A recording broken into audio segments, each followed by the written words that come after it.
Hi, everybody. Welcome back to another episode of the Canadian Multifamily Investing Insider Blog. I'm Pierre-Paul Turgeon, your host, and I'm super stoked once again to be with somebody who's become a good friend over the years, Alan Spizak. Keep saying it, Alan. You're one of the best. I think you're the best inspectors, multifamily inspector I've ever seen, especially with the credentials. How are you, Alan? Good to see you coming from Burlington, Ontario. I'm doing very well, Pierre. Pleasure to see you again. Yeah, you went fishing. You were just telling me you went fishing on Lake Ontario, eh? No, you didn't get lucky, but weather's beautiful where you are.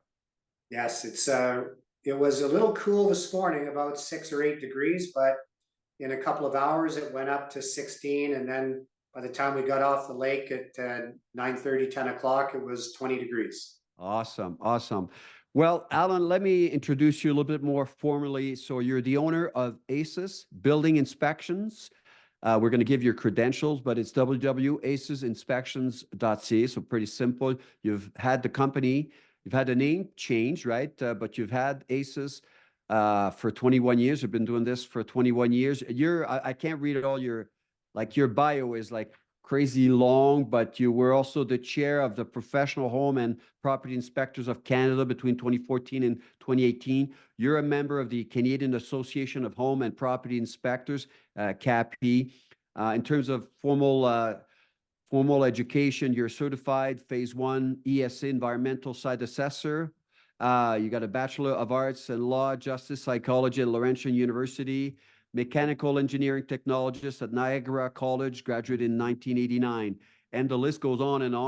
And you've got the list of all the lenders for whom you do property inspection reports, Harbor Mortgage, KingSet. Some of them are my own lenders with my own properties, by the way, obviously. Equity, Peak-Hill, all the guys that we deal with, People's Trust. I mean, yeah, so of course, I'm a broker now, so I have interactions with all these guys. So you're very qualified. That's why I believe you're the best multifamily inspector that I know I've ever encountered. Just depends. I consider myself semi-retired now. Yeah. Because I'm not out aggressively pursuing work. And who's going to take over? You don't have kids that are going to take over your company? No, my kids are all in their own field, and I wouldn't recommend anyone to get into this field. Why? Oh, wow, that's harsh. It is because, well, commercial building inspection is different than home inspection. And right now, home inspection is still not licensed in Ontario. So in the last 6 months, I've been called almost half a dozen times by realtors who've had real cowboy inspectors go through their listings and say things that are not true, are inaccurate, and it's unfortunate for all parties involved. Well, this is a topic we should address in this conversation. If you want to, I mean. No, absolutely. What are you saying? So there are some inspectors that are not competent doing inspections. Oh, many. I'm not just saying. Because why? Because it's not regulated? The industry, like the multifamily inspection world, is not regulated? Well, so home inspection is only up to 4 units. Yeah, of course. Just like, and commercial residential, my stuff starts at 5 or more. So that makes sense. Yeah. Right. So in only British Columbia and Alberta have licensed home inspectors. All the rest of the provinces do not have licensed home inspectors. And once you get over 4 units, you're not considered a home inspector anymore. So anybody can do that too. Without credentials. Well, without credentials, yes, but the stumbling block for any inspector who starts to get into commercial work is to get recognized by the financial authorities so that their reports are accepted and used for financing. Okay, and I noticed in your bio you've written all of the financial institutions that accept. This is very interesting. You and I never addressed that, Alan. I mean, there's a reason why I know, but okay. I know that I tell my students, make sure that the inspector that you're using is approved by the lender. That is something I share in my workshops. But that's you're making that point as well. I think I shared with you, we had, when I was still an underwriter at CMC, one guy in Edmonton, he was an engineer, but his reports were so, we would pass them around and laugh at them. Okay. And so it was that bad. So I do get what you're saying. It's just, and he was British, and it was just so inappropriate. It was just a joke. It was literally a joke. Okay. This is something we should talk about.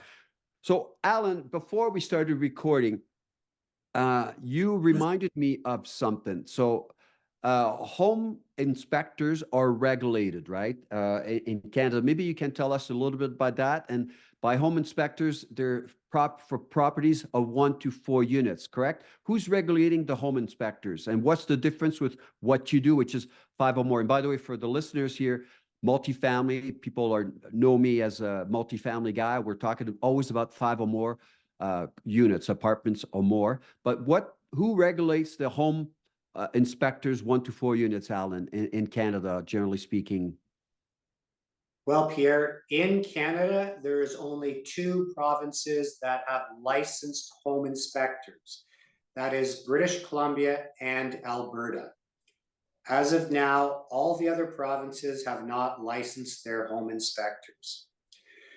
In British Columbia, they were the first to get started. They did make a lot of mistakes with the licensing program. Alberta followed along a few years later. They made a few mistakes as well, because anytime the government runs anything, it doesn't go perfect. Yep. However, having something is better than having nothing, which most provinces have, which means that for people who are purchasing 4 units or less, they go to find a home inspector. In British Columbia and Alberta, they will typically find one who has met the licensing criteria of the government. So they are usually well-established, experienced, also required to carry insurance. Liability insurance, obviously. Yeah, makes sense. Yes, there's no omission. So these inspectors in other provinces where there's no regulation are not required to have insurance, not required to have any formal inspection training.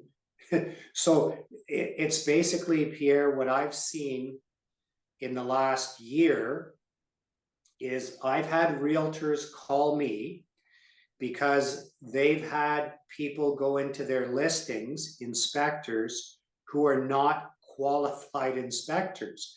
However, let me tell you that some of them have a lot of letters behind their names because they've gone online, they've done these quizzes, these online tests, they print themselves out a certificate, they pay $500 for this certificate, they pay $300 for this certificate, they pay $200 for this certificate.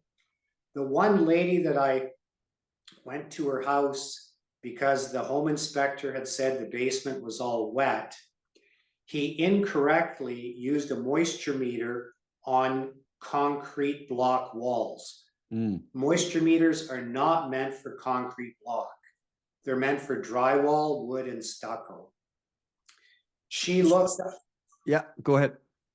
So she looked up this fellow's credentials and found that she could buy all those credentials for $1,200. It sounds to me like that immigration scam, right? Those fake universities. It's a way of getting a student visa to come to Canada and emigrate to Canada. Hey, Alan, it sounds like one of those things here. Okay. So there is hope for people who want to get a home inspector in provinces that are not licensed. You have to go to either your provincial home inspector association, or what I recommend is the Canadian Home Inspector Association. Both associations certify their home inspectors via an actual test, which they have to do a written proctored test, which means in front of an examiner, so they know that someone else isn't writing the test for them. And then they have to actually go to a house and do an inspection and present their report to the inspection peer review board, who reviews their inspection report and gives them a verbal Q&A on the standards of practice, code of ethics. They have to get 80% in that peer review in order to become a certified inspector. Okay, So, but let's link that to multifamily, if you will, Alan, because what you were telling me earlier, it's for multifamily 5 or more units. There's no certification whatsoever. So it's by experience and the quality of reports that you put out. Is that a fair statement? yes, it is. So I'll also qualify that some financial institutions were asking for an engineer's report. Yes. Okay, but to be a commercial building inspection, you don't have to be a professional engineer or architect. You have to be a qualified person in the field of building science and building construction.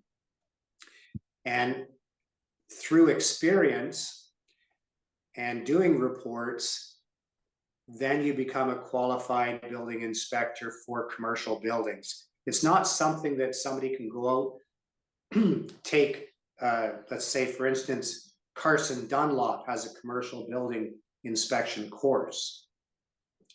So a home inspector could progress up and take this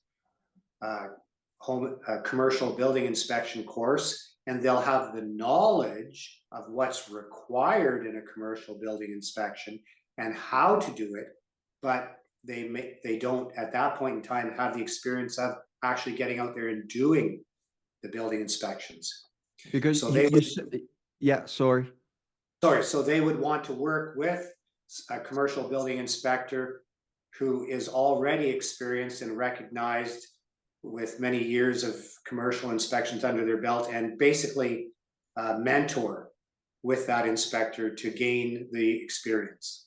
Yeah, there's always the practical side of things, but as I stated in your resume, you've got a degree in mechanical engineering technologist, and I can see why sometimes lenders would want to have an engineer to ascertain the condition of the structure of the building, but you don't have to be a formal engineer as well. But you said you've seen a lot of cowboy, that's how you put it to me, inspections, and you were called in after the fact. Is that what happened, Alan? Yes, so the unqualified inspectors went through, they said things to the buyers and the buyer's agents that were incorrect. They used a moisture meter on concrete block walls. And so basically they didn't provide a good service to the people who hired them. And they basically failed the whole system. And so Okay. I was called in to go and review the property and provide a proper building assessment, even though it was just a single family residence. The seller and the seller's agent wanted, a valid building inspection, not only to refute what this other inspector had said, but to provide now a correct building inspection for potential purchasers. So it's important, and Alan, you and I, you've been participating in my workshop for many years now. It's important to work with specialists when it comes to multifamily. Everything is specialized, from the building inspector, the mortgage broker, the lender, the realtor. Everybody has to be a specialist. So it's important to look at the inspector's credentials before hiring them. You said that one common mistake that you see with investors, obviously novice investors, right? When you have experience like you or me as an investor and a former CMHC multifamily underwriter, but you said a common mistake that novice multifamily investors make is underestimate the repairs and upgrades that are required up front, like deferred maintenance and all of that. Can you speak to that a little bit, Alan? Absolutely. So what I found in some instances is people realize that multifamily investing is a good nest egg for the future. It's a good way to grow wealth. And they go in with, unfortunately, inexperience and obviously not have taken your course, Yep. because they go in thinking that, okay, yeah, I've got my numbers. I know what it's going to cost me to buy the building. I know what the insurance is. I know what the maintenance is. I know what the rent is. But then when I get there and explain to them, well, you have to spend $60,000 within the next 2 years to replace a roof. And then in the next 5 years, you're going to have to replace your boiler. That's another $50,000, you know?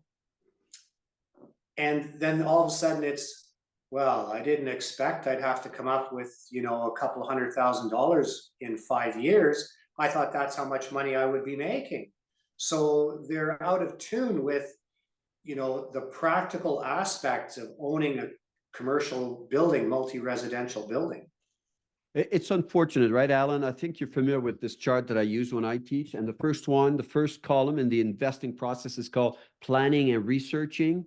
And of course, then we get into underwriting. And the first risk factor is the property risk factor. What you're describing is obviously somebody that hasn't done their homework, doesn't understand the kind of asset they're investing in. It's unforgivable and it's unacceptable. As you said, and I promote that. That's why I'm a multifamily investor myself. Lots of money can be made, but you can't skip the fact that you got to do your homework. And first risk factor is the condition of the asset. And when I teach, as you know, Alan, we teach concrete examples of real deals, mine or others. If you've got to be able to determine, and you do that in your report. Maybe this is a good segue for your report. When you prepare your report, you go in and you identify the repairs for the next 10 years. I think I've got an example that you gave me here, right? Can you speak to that? How you would approach that?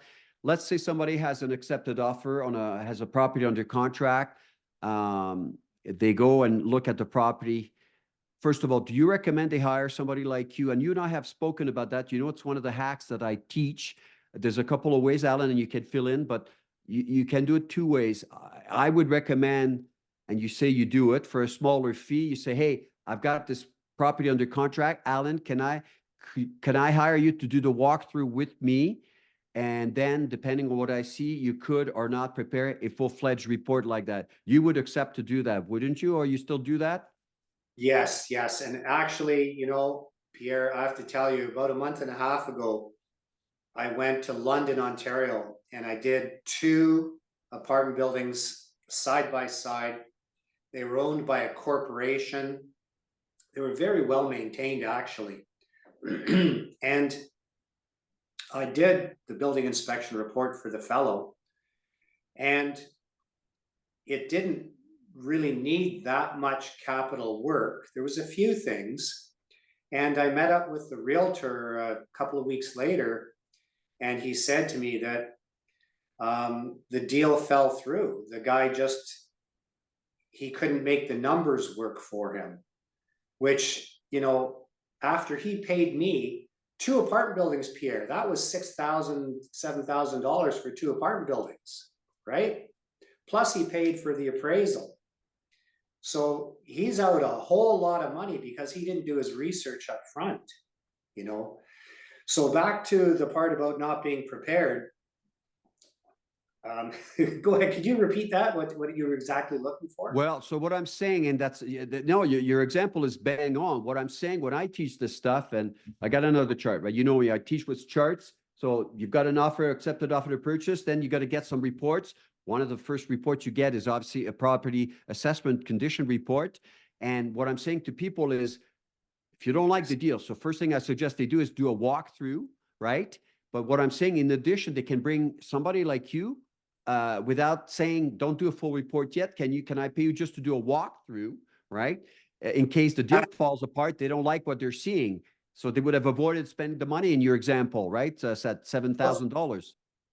And that's exactly what I just recommended to that client that we were talking about. So I had this client, it's a charitable organization. They buy they buy apartment buildings for low income people. and I did the inspection for them. And after the inspection, I said to them, I think there's a lot more work here than you expect. There's a lot of capital expenditures. The building's extremely old. And on top of that, I don't think I'm able to provide you with a remaining economic life of more than 50 years. So with all the capital expenditures, not being able to have a remaining economic life that's feasible to get a mortgage, I offered just to do a summary for them to save them some money. And so I did that. And then when I was talking to the gentleman who was in charge of hiring me for the inspection, I said to him, I offered him, I said, listen, next time you have a building, just call me. I'll come and do a walkthrough with you before you even make your offer, so that you're not wasting your time and not having to put a deposit down even. And this way you'll have a better idea of the condition of the whole building for a fraction of the cost. You'll save everybody time and money. He was so thankful. He didn't even think that was some service that was available to him. And that's the reason why, you know, when you and I talk, we have this conversation that when you come to my workshop, that we make a point of doing that, because you don't want to spend money. Just like on an environmental site assessment, it's pretty expensive, right? It's also $3,000, $4,000. So you want to spend the money only when you need to, right? And you do an iterative process. First, my advice is in my classes, do a walkthrough. If you can, hire somebody like you that's qualified. Again, you check the inspector's credentials and all of that. The other thing that you can do also, by the way, so that's what I suggest. Maybe bring a qualified building inspector such as yourself. I know here in Alberta, where my personal portfolio is located, I could also bring along on this walkthrough my property manager. For many reasons, they've been second generation property managers, and they're also multifamily owners. So they're not formally a building inspector, but they have the ability to point out things like, you know, look at that, and roof and boiler, you know, and all of that. But before we get too far away, Alan, from what we were saying about having proper credentials. So we just established that to be a multifamily property inspector, it's not regulated in Canada. It's by experience, but you want somebody that has the qualifications like yours.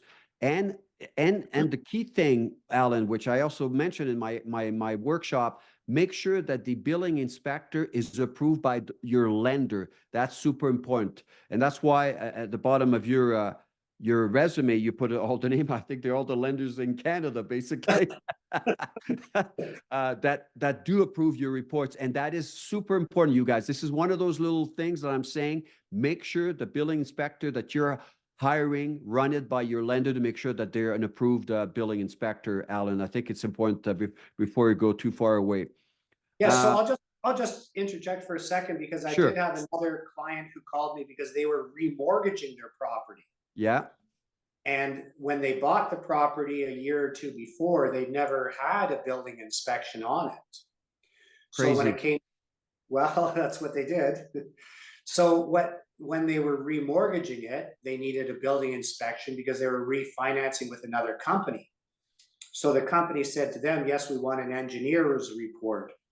So I said to the guy, well, I said, before you hire me, I said, I'll send you my biography. You give it to your lending institution. And I emailed it to him. He emailed me back, said, oh yeah, you're approved. Just go ahead, do it. So I guess they saw all the other Your financial credentials, your long list of credentials. yeah, okay, we'll accept that guy. Yeah, and another tip I want to give people, and this is, yeah, Alan, like I said, you know my class. So for those of that are watching this this interview, are not aware of that, another tip that I give people: sometimes you can hire also an engineer that can do both, can do the building assessment report and the ESA. So you can save some money sometimes as well. Yeah, you don't do ESAs though. You said, I think it's not in your practice generally anymore, right? Well, I was never an environmental site assessor that performed them, but when I started doing building condition assessments, I took the environmental site assessment course. So I got certified. So another service that I offer, Pierre, is you know that sometimes when people are purchasing buildings, they have an existing environmental report that the owner of the building has from when they either purchased it or that they did in order to sell the building. So what I offer to my clients is that if you send me your environmental report, I will help you interpret it. Okay. Okay. Oh, I Okay? didn't know you did that. Okay. Because I did an inspection for, listen to this, Peter, you're going to love this, a mortgage broker who was buying a property in Hamilton, and he hired me to do the building inspection. So I did it. And I said, do you have an environmental report? Because this used to be a gas station. He says, yes, I have it. So I said, well, send it to me. So he sent me the report. And I called him up and I said, you know, there's 300, or I forget, it was a large amount, cubic meters of contaminated soil on this site. Oh He said, boy. oh yeah. He said, but I'm going to just use it as my office for 10 years, and then I'm going to resell it, and somebody can tear it down and build a big skyscraper or something.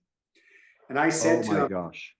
I said to him, do you know that your building is at an intersection of two busy roads in Hamilton?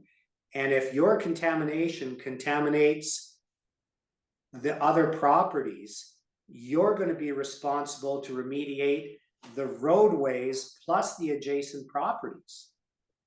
So I saved this guy a ton of money, and he was a mortgage broker, Peter. Well, Alan, I don't know. Yeah, I'm going to react to that because those are the things that I put so much emphasis. You may recall, Alan, I used to manage defaults at CMHC as well, like a small department in the Prairie region. So, if you have any kind of environmental issue with the property you're looking at, here's the very, very specific advice I give my students: walk away. There's such a stigma attached to contaminated properties. CMHC, when I was managing defaults at CMHC, by the way, apartment buildings to this day rarely default, but it's not impossible. But if you have an environmental contamination, don't even touch it with a 10-foot pole. CMHC, if they have by mistake insured a property that's contaminated, won't even take title back. We'll pay the claim to the lender if we made a mistake, but we don't make mistakes like that. And I can tell everybody watching this interview, there's a huge stigma attached by CMHC, by lenders with contaminated property. So you want to walk away from something like that. Don't bother. But yeah, mortgage broker doesn't mean because they're a mortgage broker, they're smart, right, Alan? I should probably say that I'm a broker now, but it doesn't mean anything. That's why, I mean, I go back to my thing here, planning and research. Yes, anybody can do a multifamily, invest in apartment buildings, but doing away with doing your homework and your planning and research, no, you can't. It's a different kettle of fish, and the rewards are commensurate with the level of effort, but you need more knowledge up front. And I think the opportunities, Alan, are tremendous in the future. Alan, you say that you saw also a trend. A lot of people, you're being asked to do inspections of a mix of commercial, residential properties as well. Alan, can you speak to that a little bit? What you've been seeing? It's a trend that you've seen in the last year or so? Yeah, I see that investors are looking at these properties that have the commercial units below and the residential units above. Some of them, are just maybe 3 commercial units below and 5 or 6 units above. Recently, I did one with 5 commercial below and 27 units above. It's a fairly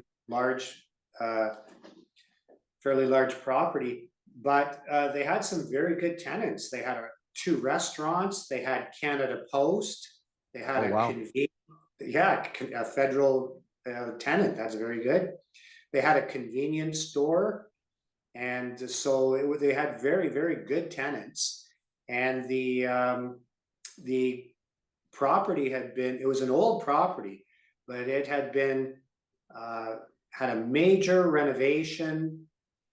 I believe it was about 16 or 18 years ago, a major renovation through the whole building.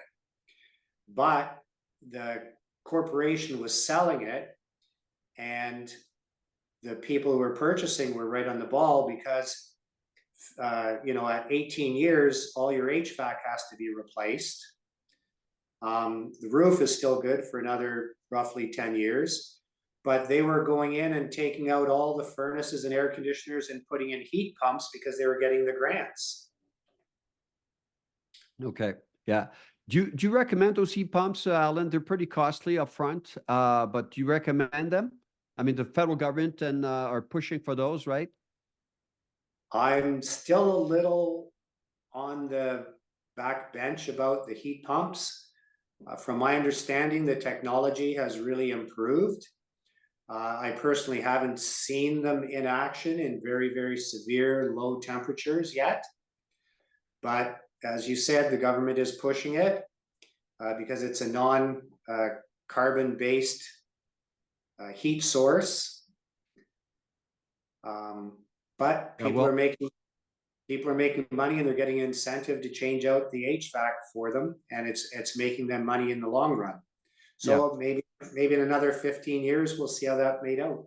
Yeah, they're pretty costly. Do you have an idea of the pricing? It's quite up there, right? And so one has to look at the payback, right? To when you make that kind of investment, that's a calculation that you need to know. How long is it going to take you to recover the investment up front? Eh? Do you know how much they are worth? Do you know is that Well, the last time I talked to a big investor who was doing them, because he was making bulk purchases, he was getting his heat pumps okay? for around $5,000 or $6,000. Okay. Do they have to be installed in each of the unit, or is it centralized like HVAC? No, no, no, one per apartment. That's what I thought, and that's why it gets pretty expensive. That's my understanding. Yeah, But yeah, in the case that I was just talking about, if you're replacing furnace and air conditioner, that's $10,000 yeah. for the furnace and the air conditioner. So if you're That's replacing just it with a heat pump that's $6,000, you're saving money, plus you're getting a grant from the government. yeah. Well, that's something worth looking into. That do you have any? Yeah, it's something I would recommend people look into it. Yeah. Okay. Can you think of anything else, Alan, that you'd like to share with our viewers? Oh, We yes, well, one thing. Yeah. Go about ahead. the about the commercial tenants. So if people are looking at the properties where the commercial tenants are at the bottom and the residential tenants are above, or whatever mix it may be, one of the problems that I've been seeing in some instances is the commercial tenants are doing renovations within their units without without permits. And Wow. okay, so without a proper permit, they're not doing the work properly in some instances. So Wow. people are going in and they're doing plumbing work. They're not doing the plumbing properly. Some people are going in and they're doing modifications which are affecting structure, okay, without the landlord's, consent Wow. specifically. So I've been called by some landlords to go into these commercial units after the fact to just investigate the work that was done. And in the cases that I've been in, it's clearly not done to code, and it's not done properly. They cut corners to get the plumbing work done, and they didn't have it done by a professional. Obviously, it was done by a do-it-yourselfer. Yeah, and yeah, we should caution people if the lender gets wind of the fact that you did some upgrades and they're not code compliant, they can exclude that. They could likely exclude that income from your numbers. Therefore, you're going to have a lower loan amount. So yeah, you've got to be pretty careful. I think, Alan, one more thing I want to discuss with you, and then I'm going to let you go.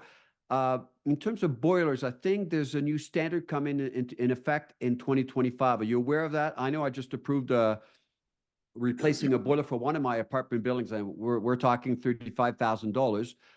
Because as of next year, I believe, are you aware of that? There's a new requirement coming into effect in 2025. It has to be high efficiency now.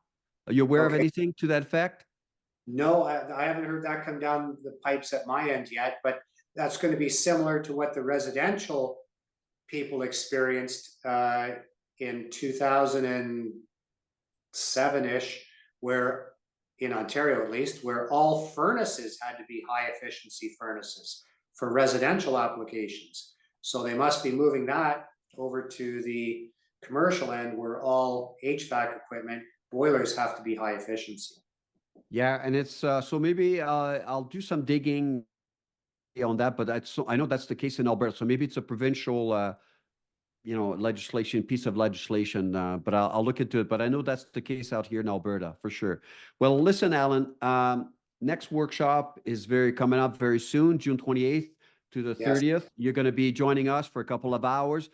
People, watching this, you have some homework to do before you show up. One of them is to view a video of a building inspection done by Alan. And then Alan comes to the live virtual workshop and answers all your questions for a couple of hours. And so listen, Alan, always a joy and a pleasure. As you know, next time I'm up around GTA in Burlington, I'll bring you some venison meat. I know you have chickens, you have fresh eggs. You have your chickens already this year? Yeah? I hatched a bunch of myself, so. Oh, wow. Okay, you're ahead of me. I buy them already laying in the spring, and then I dispose of them at the end of the summer. Well, listen, thank you so much, Alan, for doing this. We'll be in touch in the next few weeks at the workshop on June 28th. You be well. Have a good weekend, and happy fishing if you go back this weekend. I'm looking forward to seeing you again and getting all those questions from your students. Awesome. Thank you, Alan. Cheers. You're welcome. Take care. Bye-bye now.